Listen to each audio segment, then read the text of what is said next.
everyone. I'm going to quickly walk you through installing the GitLab workflow extension in VS Code and then using it for code generation, which we're hoping everybody can test out today to take advantage of some recent updates we put together for code generation in particular. So I'm in VS Code now, and then I'm on the extensions tab over here, and I'm just going to write in GitLab. And then it's the first one here. Many of you probably already have this installed, but just to give you the full picture. So great, I've gotten it installed here. Now showing that I can connect to gitlab.com with OAuth. You can also use a PAT if you want, but OAuth is definitely easier. I highly recommend using OAuth.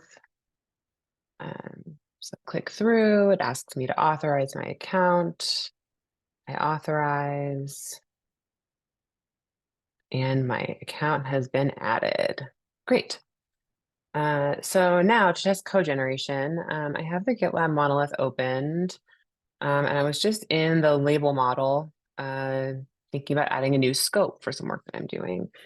So to test code generation, and this is separate from code completion, right? Code completion is where, oh wow, is where that happens, where your cursor is somewhere on the file and suddenly it guesses what you're going to type next and it suggests it. So I'm going to escape out of that because that's not what I wanted, but I am going to write a code comment. So I'm in Ruby here, so I write a code comment in Ruby syntax and say a scope that returns labels in reverse created at order.